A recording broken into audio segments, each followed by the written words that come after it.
Hi, in this episode I'll be talking to my friend and the scuba diving psychologist, Dr. Laura Walton. We met on Instagram when I noticed her name, the Scuba Psyche, stood out like a sore thumb, and I thought she'd be an interesting character to have a chat with. Over a brew, Laura talks about how she combines her profession as both a psychologist and a diving instructor to help us overcome issues that prevent us moving forward in training or skills practice. Do you fancy a brew? Hi. Hi, are you in a sauna? It's sort of a loft space. So welcome, thanks for coming on. Nice to meet you. That's fine. Nice to meet you too. Have you got your brew with you? I do, yes. What are you drinking? Oh, it's normal tea. Very strong tea. I like it. A nice big mug that as well. Mm-hmm. So yeah, that's important.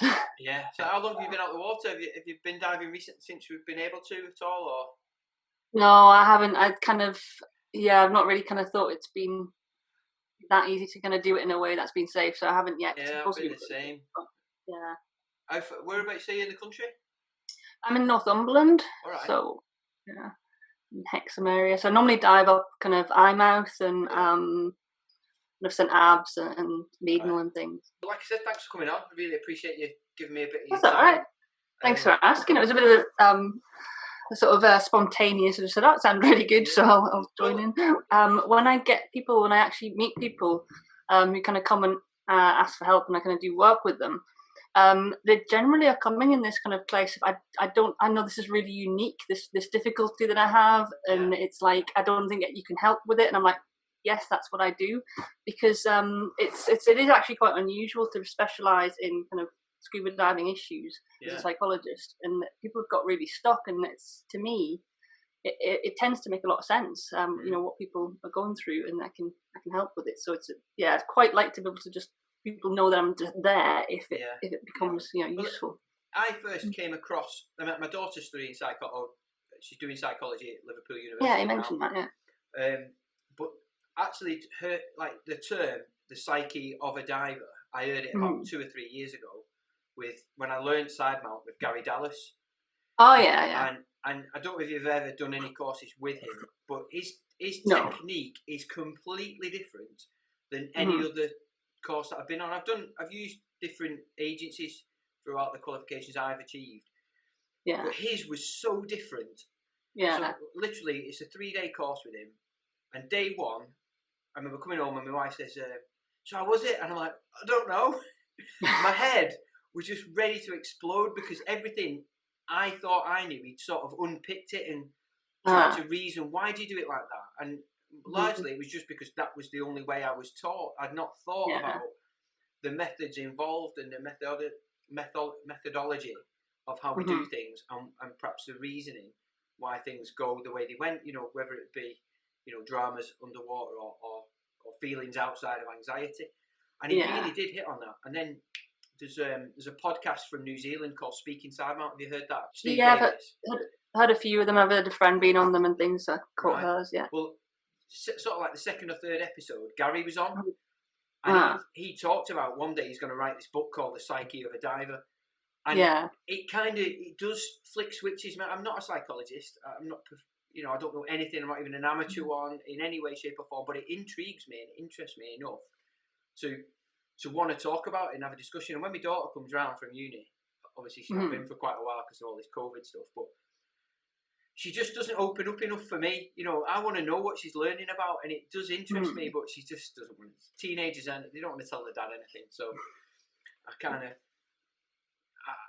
I'll probably pick your brains now for far too much. So if it drags on, please stop me. See, part of the reason I said yes was because it was obviously quite informal, but in a way that you're kind of getting deeper into topics because it was relatively relaxed, I think. Right. That's good to know. Thanks very much. Yeah. I don't often get much feedback, certainly with some of the YouTube stuff that I do, other than people that it's been involved with. So it's good, whether it be, let's say negative, but not, constructive criticism. I'm happy with that because I can build on it and work on it. Whereas, just as someone say, "Oh, it was great that," well, thanks very much. But for you to say what you just said, that means loads to me because I've not had much feedback on these podcasts other than the people, like I said, that's been on them. So thanks very much. I like it. So do you want to give us a little bit of an intro into who you are, and then we'll pick it apart and see where we go? Yeah, so I don't know, it's quite where to start, but I think you already know that I'm a psychologist and I'm a scuba diving instructor. Yeah. And for quite some time now, I've kind of developed this interest in bringing these two things together, and in a way that's kind of useful for divers, but also kind of to help us to understand from diving maybe a bit more about psychology as well. So it works both ways. And it's how much you want me to kind of go into different aspects of that. As much as you're happy to, really. So when did you start diving? Did that come before you doing your degree in your psychology? No, so I did my undergraduate degree, then I did a master's, and then I went sort of in between the master's and the doctorate. I went traveling around the world, and I went to Australia. And because I was in Australia, I kind of had to go and see the Barrier Reef. So I booked a snorkeling tour, even though I don't like snorkeling. In fact, I'm quite frightened of snorkeling. I didn't sleep the entire night before the dive. The reason I dived was because it was like $1. It was like $1 extra on the trip. They said, "Oh, you can do a tri dive as well." And I was like, "Well, you have to do this because you're traveling around the world, and you just have to." But I couldn't sleep at all. I was terrified about it. And then it was one of those kind of big boats with lots and lots of people on, and they give you like a 20-minute briefing. Don't hold your breath, basically. And then kind of just put us in full kit and kind of got us off the back of the boat. And so when I did that, I kind of it was like an immediate kind of, oh, actually, I really love this. Like it was immediate going from fear to like, I need to get back in. So I had to do another dive, and then I learned to dive after that. So that was about 2006, so about 12, 13 years ago. Right. And so I'd done undergraduate psychology and I'd done a master's already. So even on that very first dive, I actually couldn't, when I first went down the steps, I lifted my head up immediately. I just had this urge to lift my head up, and I was like, oh, hang on, what's that? I've got this urge to lift my head up. In that case, I need to move that urge to somewhere else. I'm going to move it to this thing is where the air comes from, focus on that. And that's how I got through the first dive. And I don't think I probably would have continued if I hadn't had some sort of strategy or trick or awareness that I already had from psychology.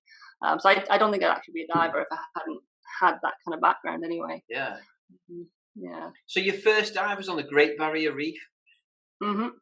Wow. It beats my first dive, hands down.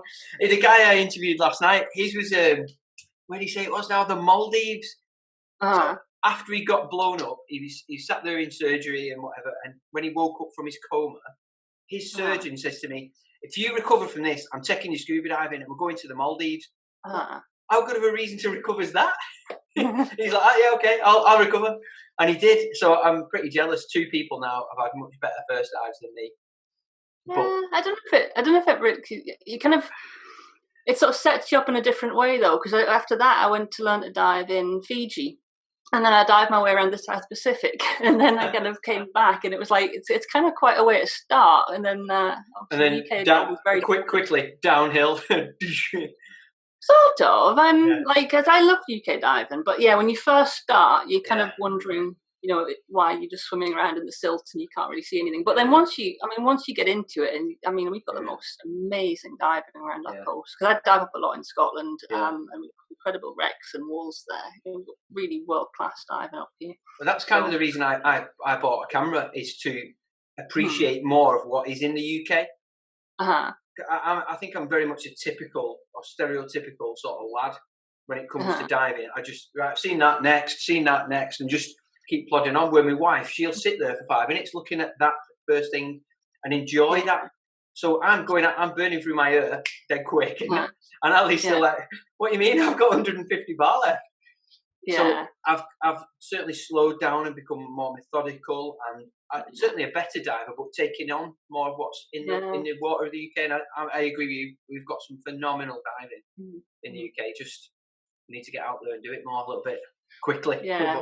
And hopefully, in a way, maybe there'll be less travelling abroad, and we can maybe see more of the UK dive. I hope so. Yeah, but yeah, it depends what you want out of it, doesn't it? Some people really just do like to actually get around and move around on the dive, whereas, like, for me, there's sometimes I would just sit and stare at one spot for like 20 minutes, and just kind of, you go into that kind of meditative state of just kind of just staring at the fish, and it's very, very relaxing. Yeah. So what configurations do you dive now? I've seen some pictures, so I kind of know. I'm mainly just back mount and just kind of standard setup. But with working at Fifth Point, they're very much wing and long hose, so I'm kind of back mount, wing and long hose at the minute. I have trying to use side mount. It was actually with Yvonne Press, who was on that side mount, speaking side mount podcast you were talking about there. I said trying to do that in Bali, and I'd love to do some more of that, mainly because for me, I really like diving quite autonomously, so I like that side mount, gives you that kind of flexibility. So I'd kind of like to do more of that, but mostly just kind of standard kit setup at the minute. It's very frustrating not be able to do more. It's just the nature of the beast, isn't it? And I think it's a big reset for a lot of us. We can all sort of take stock of what we enjoy the most and how we can get the most from that. And I've contemplated and made a couple of videos of doing it now. That just snorkeling in rivers. There's plenty local to us that are quite clear.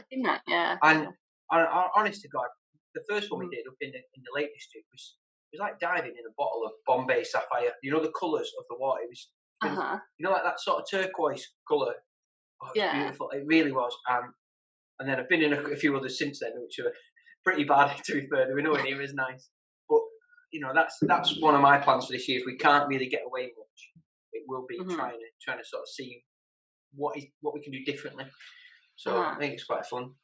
So there might be a bit more involved in snorkeling. And snorkeling is really good. It's just not my favourite thing. I prefer diving. But there's a lot of really good snorkeling, and we've got, where I am, there's a trail around the sort of northeast coast, sort of all kind of tied up with the Berwickshire Marine Reserve. This long trail of like snorkeling trail, and it's all mapped out online. So I need to look into that and get to do a bit more of that. I've only done a little bit of that so far, and the snorkeling is amazing. We absolutely need to find that, and then we'll come up to see you in the northeast, and we'll go and snorkel it. But you can dive it if you want. So obviously, I know what prompted you into psychology and diving at the sort of same time there. But why the psychology of diving? Why do you think it's so important for people now? It's one of those. It's a question I could just. It seems like it would take like 2 hours to explain, because to me, I suppose the first point is, for me, it seems really obvious. Like, it just from the start, when I started diving, to me, it always kind of stood out to me as I was learning that there was always something from psychology that would help me, but also that I was learning so much about human psychology from diving. Just things like maybe pushing yourself a bit further, or finding out you could do something that you can't do, that you didn't think you could do. So it kind of, where it started was that kind of first dive, but then, and as I was learning, there was just so many different experiences that I was like, oh, that makes sense because of this, and that connects with this theory, and that connects with that theory. And I suppose the obvious example might be fight or flight. We have various psychological theories that help us understand why people get stressed and how we behave when we're stressed. So that kind of comes up in diving a little bit, so that it kind of fits all with that. In terms of why it's really important, I guess I could answer it in a million different ways, but the one thing is, sometimes I see things happen that I think, if we knew a bit more about that, or we understood that in a slightly different way, then that wouldn't have happened, or somebody might have got a better dive. Examples might be people who get really stressed with like math skills or things.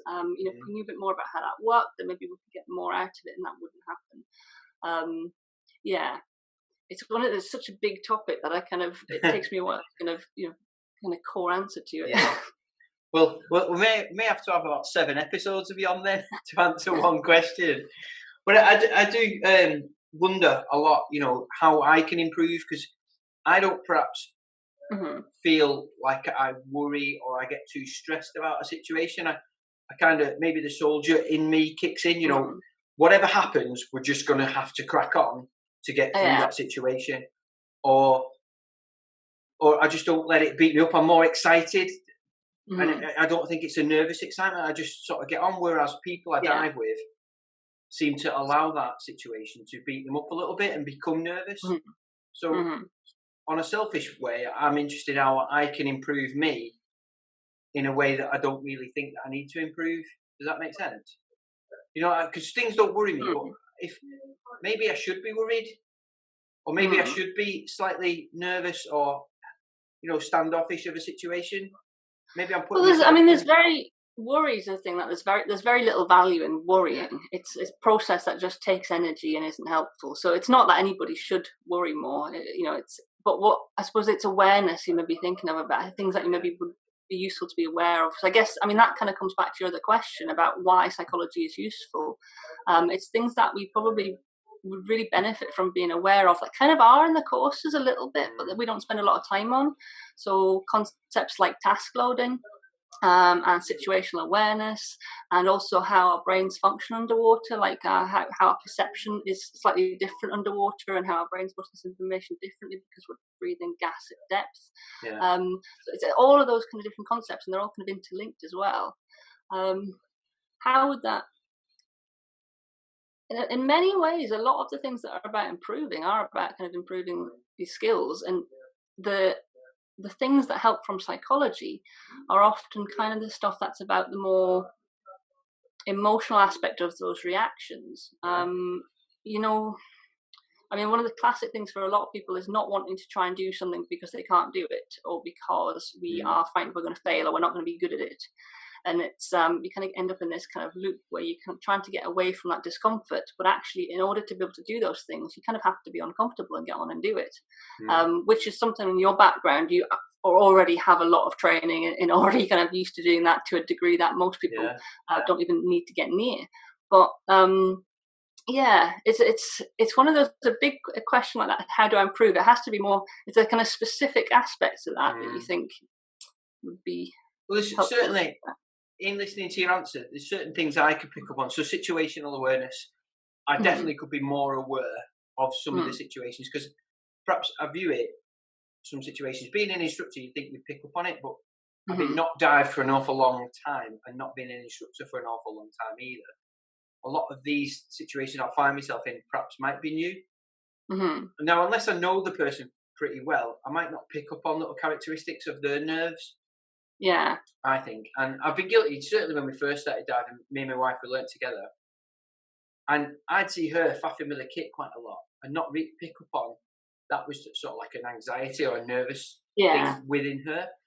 And it was only after a few conversations, after a few dives, did I pick up on it and realise now, you know, she's got her kit the way it is, and it isn't changed.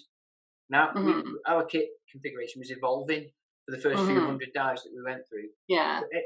But I was always the one that was putting it together, so I knew the ins and outs of her kit.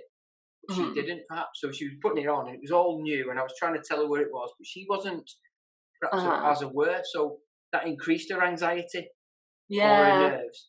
And I'm just like, come on, let's get in, come on, hurry up, because I'm fine. But she wasn't, and it is something I have learned to predict perhaps a little bit more.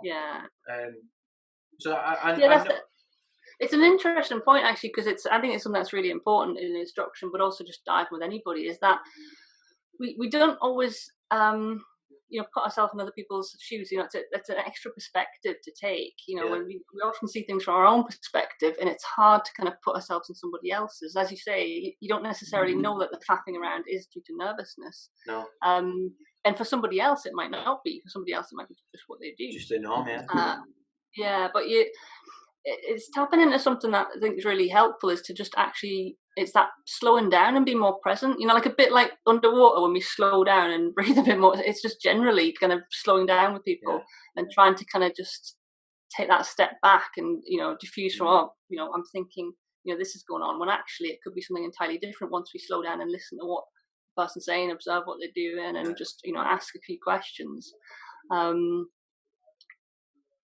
But in the other point you make there is that doing stuff for people, because that's something I find quite interesting. When we do things for people, sometimes that can mean there's an element of de-skilling, you know, because if you can't put your kit together yourself, then it is difficult. It's quite scary to be putting this kit on. Like, you don't know how it works, and you can't automatically find the clips. Whereas if you've configured it all yourself and you know it well, you can find the clips quite quickly, or the whatever you're looking for.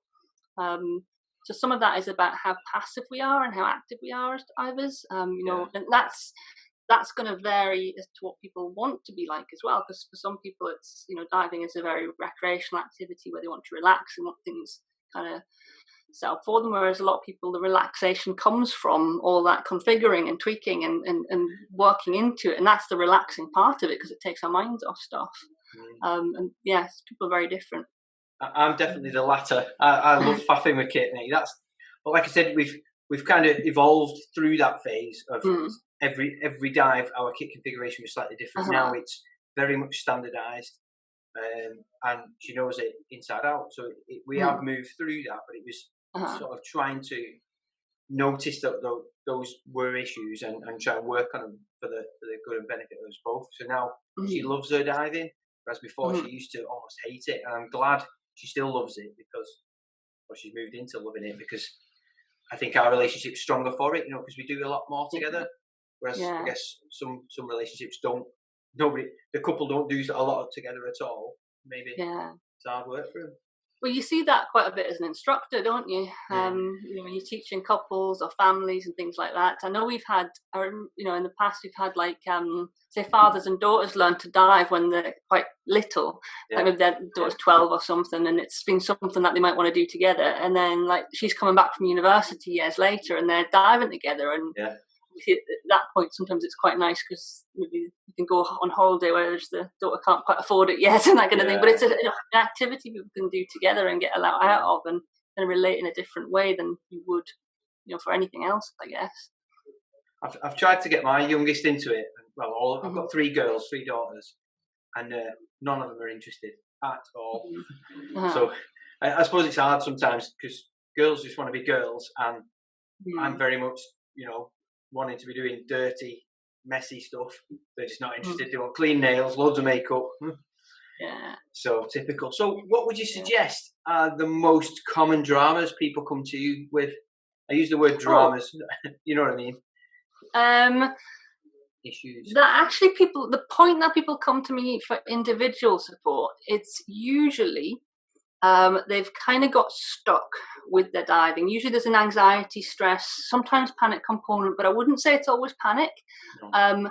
And usually they get stuck to a certain point and they just can't do this thing anymore, and they're frustrated because it used to be easy, so they'll be getting to 12 meters and they're starting to have everything happen again, and it's no, and it just gets worse and worse and worse, and it spirals out of control. It doesn't always spiral out of control, but the point that people come and seek me is when it has, and they've tried and tried and tried to kind of fix it in different ways, and at the point that they're coming to me, it's actually got quite entrenched. So it's often, in a way, it's a bit like somebody's a runner and they've had a ligament injury and then they've kept running on it for months. That's often the point they'll actually come and seek help with me for an individual appointment. So usually that can be quite similar. Obviously everybody's different. They've got all knotted up, and it's kind of like trying to unpick the knot and find out what's sustaining the problem and how we could just work into it in a way that's going to get them moving forward. And for various reasons, doing that tends to make things worse. It's for lots of different reasons, but it's partly if you're already anxious and then you're kind of going into the water and then avoiding it again, that avoidance then reinforces the anxiety. But it's also the stuff people say to themselves when this is happening. People tend to get in a pattern of beating themselves up or getting really stressed or worried, or even starting to go into that kind of that loss element. Because for us, for dedicated divers, it's a massive thing to think you can't dive. It's so that can get really stressful. And of course, the other side of it is people really don't want to panic underwater, especially instructors. So I get instructors and dive masters who may be having issues and they're trying really hard to control it, and that control is actually winding things up into a point that it's making it worse. And this is I'm talking kind of generically about lots of different people because I obviously can't talk about specific people. But that's the kind of things we see people individually for. Frequently, I kind of think, I wish you'd come a bit sooner because we could have unpicked this a lot faster if we hadn't kind of continued. But people do go for lots and lots of dives, and it's quite amazing how much people will push through it. And there's value in that, but there's also when you there's a difference between kind of leaning into something and kind of managing to get through the anxiety and the stress, and just kind of, people say like white knuckling it, or kind of just gritting your teeth and getting on with it. Yeah. Tolerating it actually has an effect sometimes of making it worse. It doesn't always, but sometimes it does, depending on what the situation is. So that's usually the kind of thing people approach for at the minute. Yeah.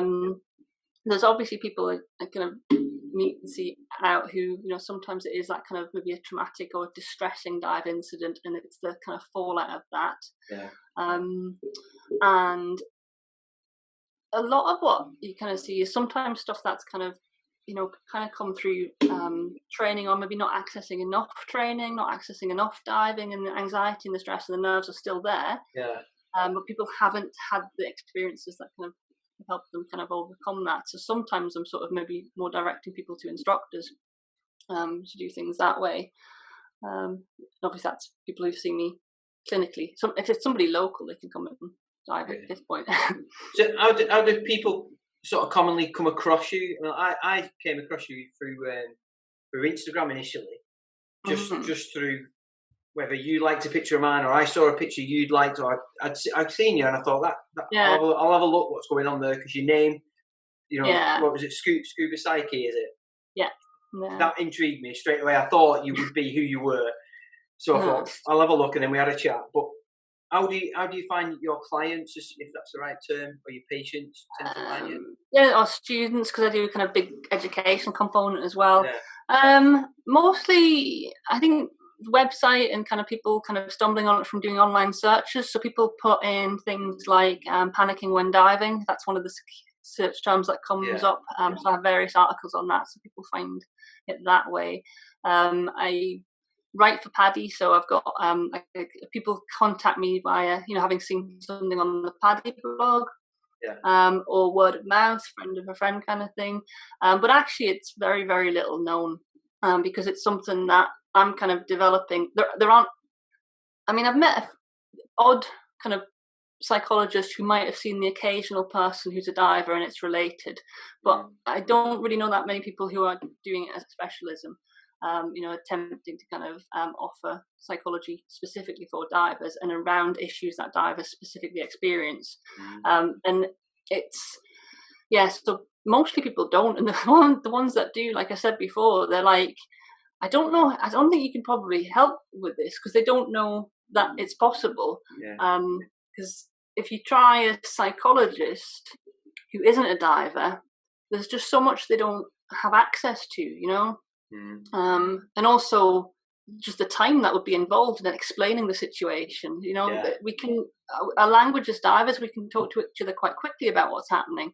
Somebody might say something, so this happens when, a particular point, when about 15 meters, it's all right unless there's a drop off. If there's a drop off, and of course, if you weren't a diver, you wouldn't know what a drop off is. And you can't visualize it like we can, and you haven't got that sense of feeling what it's like to be in that situation, what it feels like to be really stressed underwater. So do you find your trade helps you as an instructor? Obviously, I've done some reading, the stuff you sent me the other day, and clearly, I understand that you've got to follow the syllabus as per, but as an instructor, it must help you improve certain techniques and how you get your points across.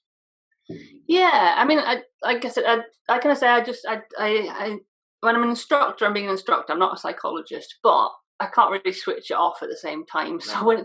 And my style anyway is I like teaching people either very small groups or one-to-one. Yeah. So I talked to Gary about this as well. He's quite similar. He kind of likes watching people. I'm like that. I like watching how people are responding to things and working out, are they comfortable or they're not comfortable? Are they too comfortable? Do they need to be pushed a little bit more? Or are they actually really stressed and anxious, and maybe we need to wind things down now?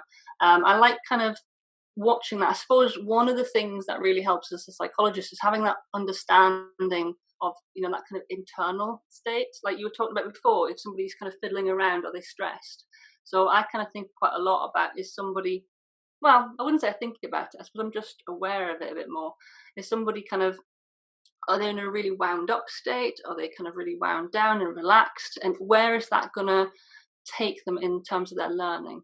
So, like, typically, if you get somebody, the first time you're taking somebody in the water, even if it's in the pool or something, if it's a try dive or a first or water dive, pretty commonly that person's going to be relatively excitable, or they're going to be excited or nervous, or maybe even a bit scared. I've sometimes had people terrified, like really terrified for that first one.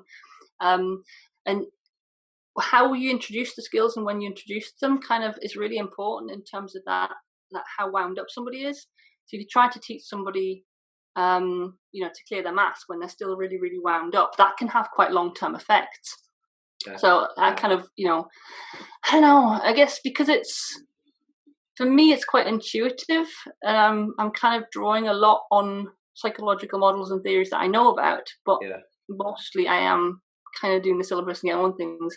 I think where it comes in is where, a lot of time I see somebody having a difficulty, like, I can think of an example actually about where that might come in teaching early on, which is where somebody has got in the water and got the kit on, went underwater, is actually quite enjoying it, has some experience of diving in the past, of free diving in the past, goes underwater, but then can't stay underwater, and they just kept coming up, and they said that they just kept having this urge to come up, and because they felt like they couldn't breathe and they couldn't come up.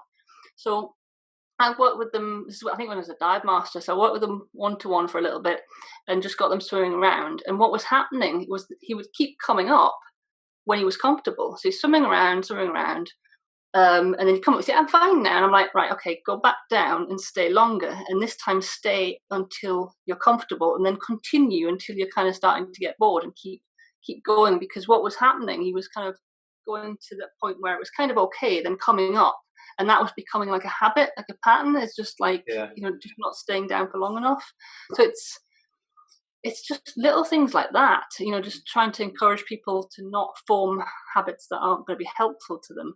The other classic one is, if somebody's clearing a mask for the first time and they got a bit of water down the back of their nose or in their throat, and they kind of choke a little bit and bolt for the surface. Is sometimes people might be inclined to keep going, when if that happens once, you really don't want it to happen again, because the more it happens and the more habitually the person starts to respond to that in that way, the more likely it probably is that they're going to do it again. So you want to find ways to kind of reshape it so that the response to feeling the water in the back of your nose is to like cough a little bit or stay under. I don't know if Gary talks similar this way as well. Is kind of just watching people and trying to work out, what was going through your mind when that happened. So sometimes, I guess I'd also be a bit more confident about asking people in the right way what it was that was, what led to that behaviour. If somebody's having a problem, I'm maybe a little bit more likely to sort of say, well, what kind of things are going through your mind? Is there things like that? But you have to be careful, because I don't want it to be into, you don't want to come to learn to dive and then end up having a psychology session. No, I never. Only listening to you talk now, I'm thinking, as an instructor, I'm taught to get to put across a syllabus, so that person understands it from A to Z. But I'm not taught to get into that psyche, like I suppose a teacher would be. I think that's maybe the difference between an instructor and a teacher, is you're taught a better, different techniques in how to approach situations. And I never thought about it until you just talked about it. Then, actually sitting there and trying to come up with an idea how we can come in from perhaps a different angle with that one person to get it across. Yeah, it's that flexibility of being able to come in at different angles. I think you're right. It's it's all very well having the syllabus and trying to get it across to somebody, but if somebody's like, I literally had a child fall asleep in a classroom once, and it's like, there's no point in you continuing to bang on about it if that information isn't gone in. So I guess that touches on another area that tends to connect from the psychology side of it, is understanding how memory works and how memory and learning works. That really helps me as an instructor, because one, I can be a lot more forgiving when people don't get stuff, because I understand how hard it is to make those things stick. I explain it in a ton of different metaphors, but the way learning works is through connection. We need to have lots and lots of these connections in order for them to stick. And you'll know yourself as an instructor, you'll have said something, but it hasn't sunk in, and you're still seeing people do things the wrong way or whatever. And there's so many different little tricks you can use to make it that the information does stick for that person. So yeah, I find it really useful that way. In some ways it's not so much, because I think so much when I'm teaching. Sometimes I have to be able to get on and do stuff. You must be knackered. You must be absolutely worn out when you finish doing a session, because your head's going on it, and then your mouth's going, and then your body's going. Yeah. That's exactly it. I used to get that. I used to have a 2-hour trip back from Loch Long when I was teaching out on the west coast of Scotland. Yeah. And I'd come back, and that 2 hours was filled with, they did that, and why did they do that? Oh, that'll fit with that, and it just. But it's kind of gives you a background of information that's useful to draw on. Yeah. Applying it all the time isn't helpful. But yeah, it definitely is very tiring, because I think as much as I kind of move around. Is there an obvious demographic that would come to you? Is it more blokes, more ladies? Is it a particular age group that tends to or is it just not really? No, it's not really. No, I probably say across the board at the minute. The common factor is that people's diving is really important to them, and it really matters that they're having a difficulty. And something that is preventing them from getting in the water. That's the common thing. Quite often it's dive professionals, and because dive professionals don't necessarily want to talk about these things with other people, because for obvious reasons we don't want to kind of say if we're having a difficulty. So yeah, that seems to be the kind of common thing. But yeah, it's at different ages, different genders. I do appreciate people not wanting to speak out, and because as a professional you want to appear to be at the top of your game, but I think it's good that people are talking about problems now that we perhaps would keep in a little bit. Certainly the guy I interviewed yesterday, he's lost his hand, his ear, and a few other bits, really badly burned. He was saying it was really cathartic for him to just have a chat with me last night. He's still going through that process, even though it was 2017 he had his accident. He's kind of moved on from a lot of the mental scarring, whereas his physical ones are still an issue for him. But he said he loves to talk about it because it just frees up space. Yeah, it's weird, isn't it? With nearly 70 or 80,000 years to decide to talk about problems that you could just, if you talked about, perhaps overcome quite quickly, like you said, rather than letting them build up and compound into bigger issues. Yeah, definitely. And I suppose you've got to know where that's going to go into, though. And a lot of us, depending on what context people are in, it's not that easy to have a safe environment to be able to talk about those things. So yeah, obviously, it's great that you were able to set that up in such a way that he felt safe enough to be able to do that, and that was useful. Yeah. That's not always the case. But yeah, it definitely is a big part of it, because without going, the psychology of traumatic incidents and how we respond to them is fascinating. But without kind of massively going into one of the big parts of that is when something happens, it doesn't get processed in the same way as it normally would. So like if you go about our normal lives, normal things happening to us, our memories are kind of filtering, our brains are filtering things out, and they're being stored in memory, and we're learning from them, and we're kind of regulating our mind bodies are kind of winding up and down, and we're kind of just fluctuating. Whereas if something really traumatic happens, it gets stored in a different way. It's all because the information just gets all dumped in the brain, and all the sights and smells and sounds and memories are all tangled up.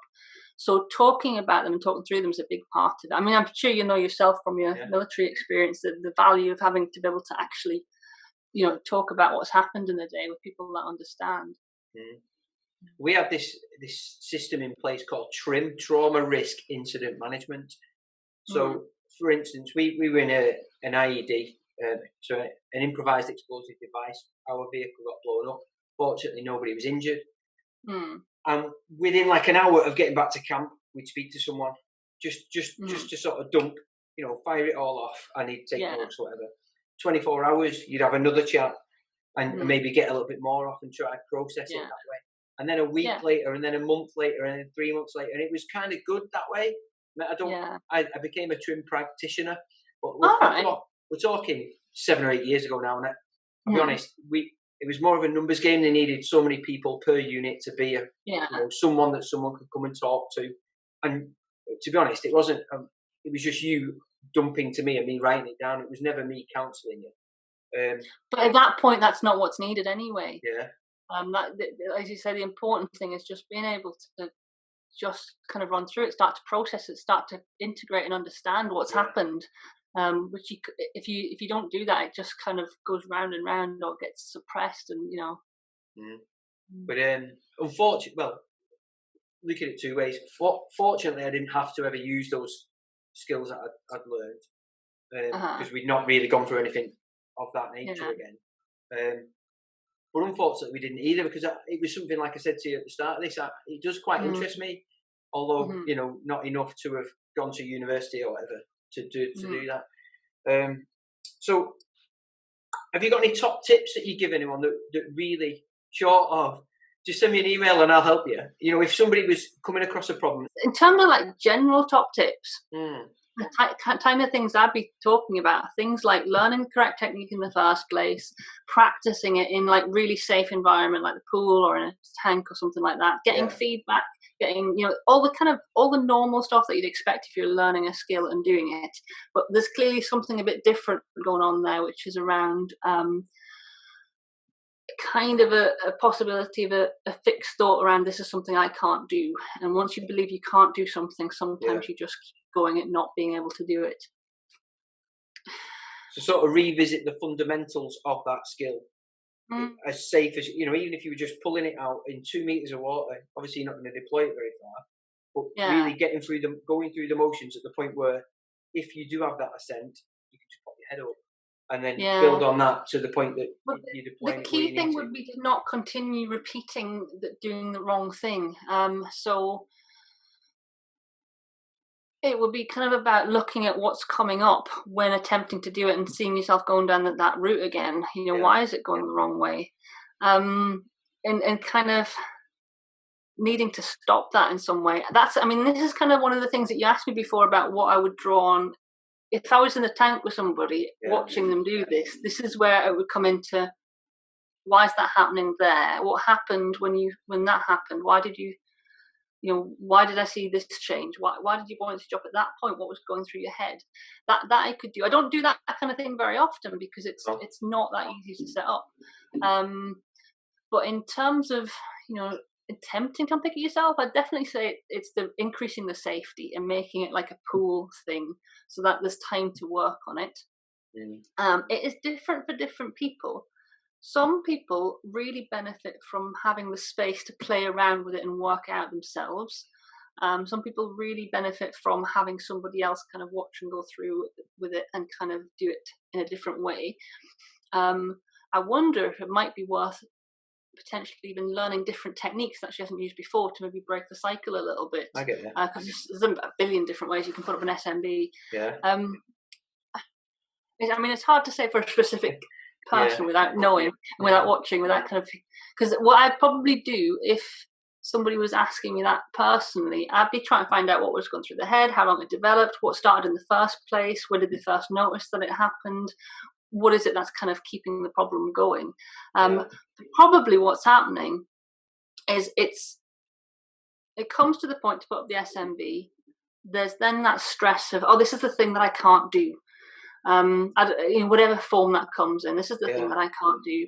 And then the next thing that does is that's a thought that is stressful. And although nothing has happened in the environment, nothing at all has happened, there's been a significant stressor on the person. And of course, when we get stressed, what happens to our breathing and our heart rate and our buoyancy? So that's where the buoyancy goes out the window, simply because of the stressor. Then the next thing that happens is we see ourselves not being able to do the thing and we get more stress. So the stress is winding up. It's the other thing, the other way of kind of looking at it is maybe trying it mental rehearsal and kind of visualizing it and doing it in a different way.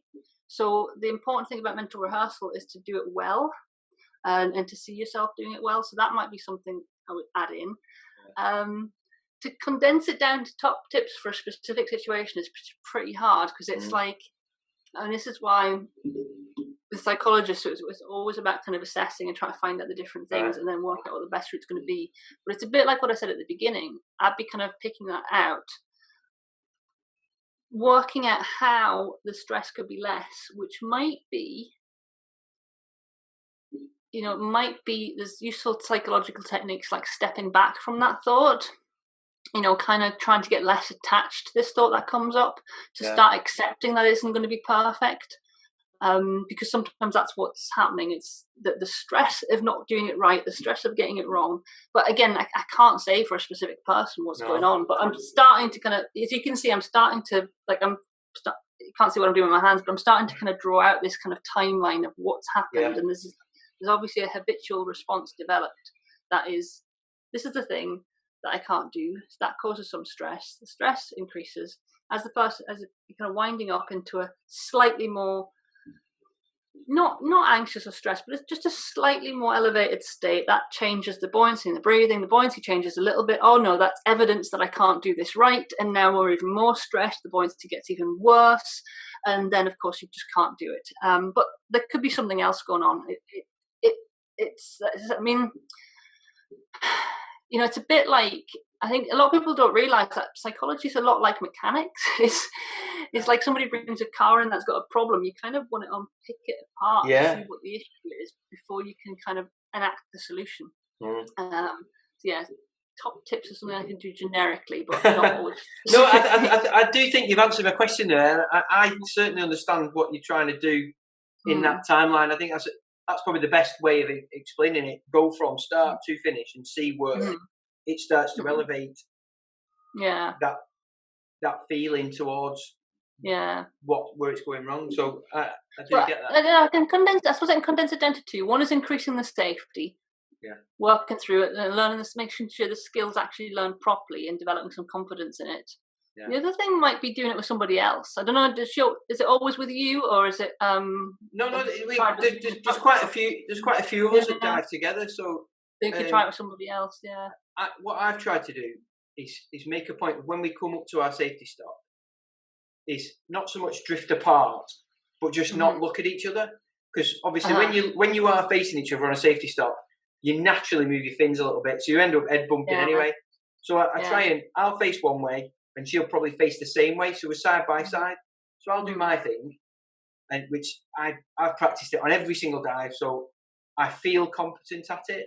So mine's up and away in no time, and then I try to consciously move further away from it, as in turn my gaze, because I think if I was in her shoes and someone had put it up in 2 seconds flat and was going like that, are you done yet? That might increase her levels or whatever. So I think if I can be near enough to her, that if I can glance and make sure she's okay, but not be in her peripheral with my eyes, that might reduce that slightly. There's such a weighted expectation there, isn't there? Like even if you're trying really hard not to put the pressure on, there's just I think that's sometimes the thing that keeps it going, is that kind of no, I can't do it right, but I really, really want to, but it just gets really stuck. It is quite a good example of that kind of thing. What are your diving issues other than snorkeling that you said at the beginning? What issues, like things that I have difficulty with? What do you beat yourself up about? Nothing at all. When you said issues, the first thing that came to mind was actually the fact that I don't get enough time to go diving and do the things that I want to do, and I need more money to get some kit to do more things. That's a good answer. I think that's my main issue with diving. No, what would be my main issues with? It's a good question. There are plenty. There's certainly loads I beat myself up over, but at the same time, try and stop once I notice doing that, because it's not very helpful. Well, that would lead on. I would ask then, so what are your issues and how do you deal with them? Do you put your psychologist head on and deal with them, or do you sometimes a little bit irrational? Like you said earlier, you'd already done your masters, but you were up all night because you were going snorkeling the next day. Yeah. To be fair, I hadn't done clinical psychology at that point. That was a master's in research psychology. Just slightly different. I mean, for me, I suppose, I mean, there's one of the things I feel like has held me back quite a lot is that kind of wanting to kind of learn and get on to do things and feeling like you can't learn or you're not going to be very good at it. So you're not going to be good enough at it. And I think that's something I'm kind of addressing a bit more now, and kind of getting more into trying things out and actually being happy with the being uncomfortable point. Yeah. You know, part of the reason I think it's difficult for me to answer is because I don't necessarily get a lot of time on my own diving at the minute.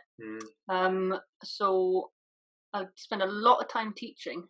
So there's lots of things that I'm always thinking about with teaching and things I don't think I'm as good at, or I get too caught up in different things. Right. But with my own diving, the biggest problem is actually not diving enough and not getting, you know, I've got various plans for things that skills I'd like to develop, but just not accessing that at the minute. I remember listening to an interview with Gary Dallas, and he said, it was just before I went and did my side mount course with him, and he was saying how a lot of people, they expect when they go on a course with him, because he is very good, you know, if you see any of his videos on YouTube, he's very stable and very streamlined and confident. We have a preconceived expectation to get in the water and want to show him how great we are, whereas on a course, you've got to go and learn. And how do we best learn? Quite often it's through making a mistake, isn't it? And being shown a better way or a different way. And after hearing that, then going on a course with him, I just let loose, as in just went, whatever goes wrong, goes wrong, because I will learn. And I remember exactly. He took me in and he had a little GoPro and he was videoing me, and I was quite embarrassed, I'll be honest. When he showed back the video, I'm like, I felt slightly foolish. Because I'm like, how have I made that fundamental error? I know better than that, but I did it because I was just, you know, I'll just go with it and wait for him to tell me where I was going wrong and whatnot. And honest to God, I came back so much better off that dive because I was prepared to fail or prepared to not do as well. Yeah.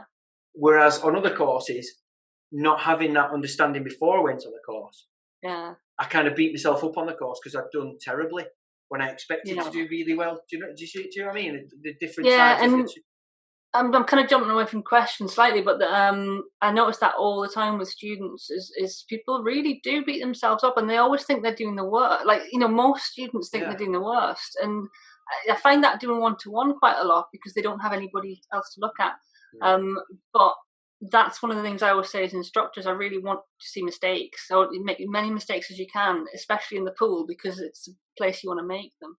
I've certainly got an element of that, like most people have, is not wanting to make mistakes, not wanting to look stupid. But actually, I'm kind of approaching that at the minute. It's really tricky. Like, there's like tons of skills I could say. I want to learn more of that. Like, my back finning is really not very good at all. I really want more time practicing that. But fortunately, with Fifth Point, they've got their own tank, so when I can get in, I can go and sit and play for a while. Play around with the video camera and video feedback and things, and there are people there who can help with that too. But yeah, it probably is that. To me, it's maybe the more kind of social element. You know, it's the kind of just kind of being able to kind of relax in the group and things like that. You know, and that takes various different forms, especially if it's a group of people that I don't know. When you're diving and there's different levels and different abilities, I do find it as an instructor, it's often really quite hard to relax if you're in a group of people who've got different abilities. Even if you're the person who's not, you're on holiday or something, it's quite hard to kind of switch off. It's one of those really annoying things. I'm probably going to have like 5 answers when I stop. Not really a concise one. It's funny that because Vicky, one of the girls that I interviewed a couple of weeks ago, she had that similar sort of issue, but it was more at the dive site because she's quite a new diver. She'll only be diving about 18 months and only dives a single cylinder. She feels quite overwhelmed when she sees someone perhaps with a twin set or diving side mount or a rebreather. She feels quite intimidated within that circle. Whether they've gone along with her, she feels like they're much better than me, therefore I can't really involve myself with them. Or or when she's getting into the dive, walking in on the entry of the dive site or whatever, and they're kitting up, she's like, oh, I can't engage with them. Whereas I just kind of just try and make a laugh and a joke out of it and approach it that way. If I see someone new bit of kit, I'm like, so what's that? And that's me. I have got those same anxieties as what Vicky said, but whereas she goes quiet. Short in a different way, yeah. I try and hit it head on and lean into it, as you said before, and but they're still there inside me. I still think I don't want to look an idiot by trying to get one of my fins on and falling in, or trying to get it off, which is always harder, isn't it? Because it's stuck on, and then falling over backwards and looking like a bit of a div. I try and approach it more in a perhaps a jokey, jovial way. It's that way. We've all got different background experiences and different things happening are triggers for different people. So like things like kind of falling over and things like that, they don't bother me that much, but they might bother somebody else a lot. I mean, obviously if you hurt yourself, but there are other things that I'm trying to think what other things I could. I suppose not knowing something that I do know and not being able to like say it, and then like half an hour later I I do know that, and that does bother me quite a lot. Yeah. But that's just because I think about things so deeply. Sometimes a simple answer doesn't come to mind. No. Yeah. I'm murder for names. I could talk the hand legs off a donkey, but when it comes to remembering somebody's name, when you need it, that split second, I'm like, and I'm kind of conscious of feeling like I don't know what I'm talking about then, because I've got this really good story and I really want to put it across, but I can't remember half of it. And it burns me up sometimes. So I do then perhaps be a bit more standoffish and not get that conversation started, because I feel like you could just start flowing a conversation. It sounds really good and everyone's laughing with you over that story. And if I tell it, everyone just go, yeah, mate, well done. So I do find that as a bit of a standoff thing. But yeah, and some people are really good at telling stories as well. I'm not so good at telling stories. I kind of get all caught up in the detail and then don't manage to kind of give it a long theme. So do you think you'll write a book about how to be the psyche of a diver, something like that? I've always got lots and lots of ideas. It's finding the time to do it. There was one, I've kind of drafted something that did like about 20,000 words about panic and diving. Yeah. But it's just at the minute, it's just collecting lots and lots of different ideas. And when I work with people, I always ask for permission to keep hold of their notes, potentially to build some more case studies and things like that. But I'm also really aware that diving is a really small world. So I'm very careful to kind of collect those notes for some time until I see this. All right, this is pretty common. We could make an example that's not going to reveal anybody's identity. There's like a ton of the issue's been like really interested in so many topics. So I'm fascinated by like narcosis and sort of gas density and what that does to our brains, as well as stress and panic. So I kind of thought about it quite a few times, but it's working out the logistics of how to do it and when and that kind of thing. I suppose, are you still in NHS? No. So you just purely do this solely as well as your PADI instructor? So I work as a clinical psychologist online, which until recently was relatively uncommon. But all of a sudden, all of my colleagues are online. And it's actually now pretty well recognised that you can do therapy, you can provide psychological services online. So I do that online for, generic issues, people with anxiety, trauma issues outside of diving. But I'm kind of interested in developing a specialism around diving. And there's just so much that could be kind of done kind of usefully with that. It's just, creating a way to do it at the moment. There's lots of different things that I'm wanting to do and do. It's kind of working out which ones are going to work at the minute. Do you not think that this lockdown period went really, really quickly? Did you have like loads of plans? I'm going to do this, I'm going to do that, I'm going to do the other, and you've not done half of them because it just seems to have flown. My life's always like that though. I've always got so many ideas. But it does seem to go quite quickly. I mean, I'm quite lucky for the lockdown period. That, like we were saying at the beginning, although it's not good not being able to dive, I'm actually quite happy sat in a room on my own, writing and creating things and talking to people through their, working out what's going on with their different issues or helping people on the clinical work. I'm quite happy on my own in a room doing that. So yeah, it does seem to go pretty quickly.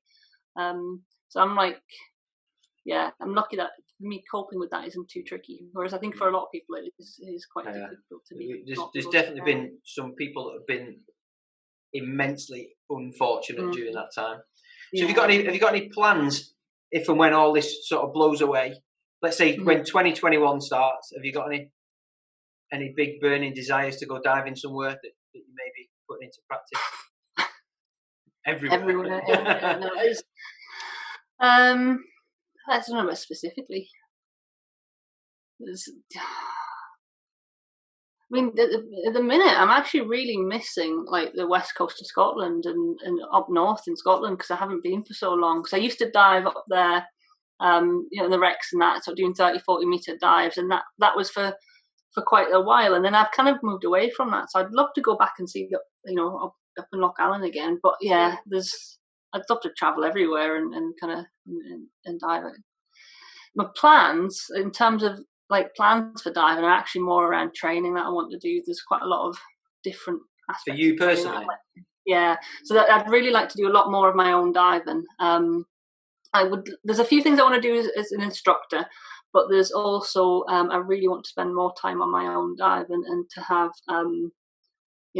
I'd like to do more with a side mount, but also just try out different configurations as well. Even if it's not just for myself, it's quite useful in my work to actually know what the different, like maybe do a tiny little bit of tech diving just for kind of to help inform myself. It's not necessarily kind of a thing that I'm driven to do. I'm more of a recreational diver, maybe a bit more self-reliant kind of diving, and various things that maybe around getting some proper coaching, like you said, Gary or various other instructors that I might be interested in, spend a bit of time going through, just I suppose partly finding out how other people teach, but also to kind of try out some different ways of the way I do things and see which skills can be improved. I'd like to do a lot of that, but it's finding the time as well as trying to get around some trips that would be fun as well. Absolutely. Is there anyone you want to shout out to or give a shout out to? Tons of people. Well, I mean, when you said about trips, one place I need to go back to is Bali to go and see Yvonne Press at Dark Horizon Diving. We do a little bit more of that training I was talking about with her as well. And obviously Fifth Point, which is where I teach at the moment, which are they've got like a really kind of more open and kind of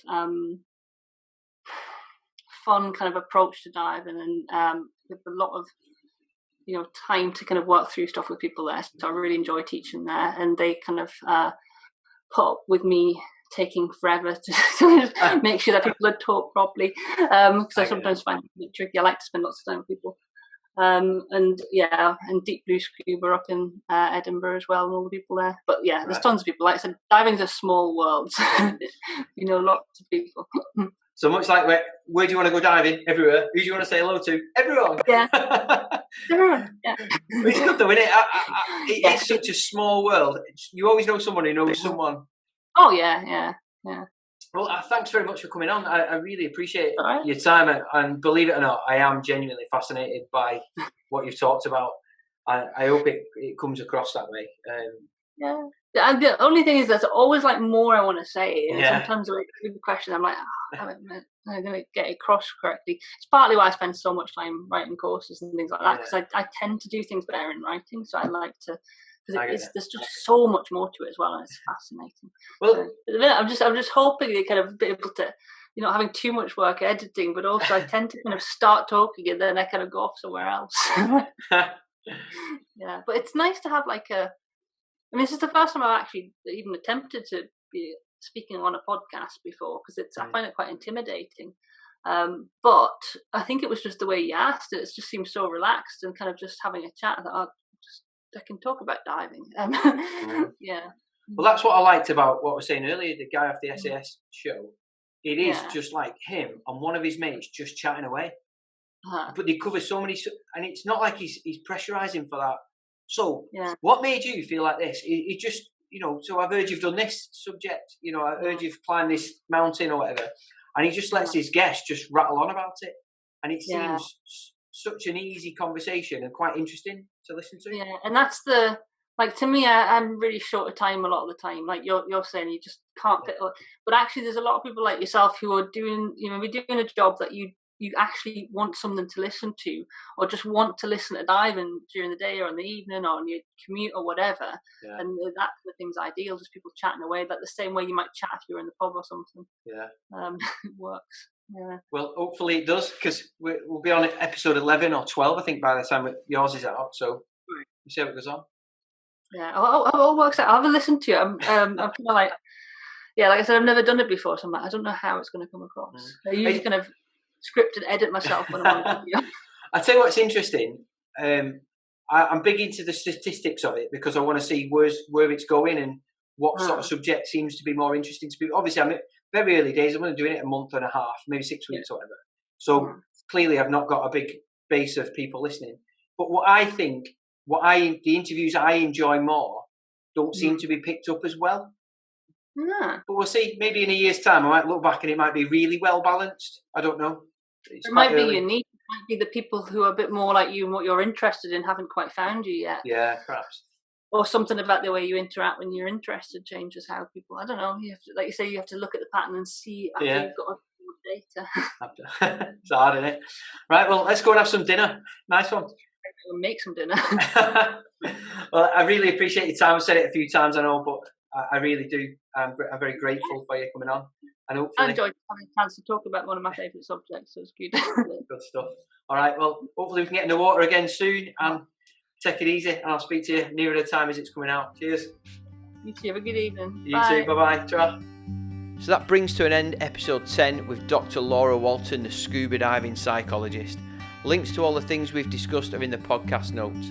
My guest on episode 11 is Mark Powell, very well known on the technical diving circuit. Mark discusses authoring the go-to book for technical divers titled Deco for Divers. We talk about his life as an instructor with SDI and TDI, and then his work with the British Diving Safety Group. You've been listening to Are You a Scuba Diver Fancy a Brew podcast with me, Andy the Northern Diver. You can find more scuba related content on my YouTube channel. The link is also in the podcast notes. If you've enjoyed this episode, please consider subscribing and leaving us a 5-star review. And if there's someone or something you'd like us to discuss, let us know via our Facebook page. Thanks for listening, and see you on the next one.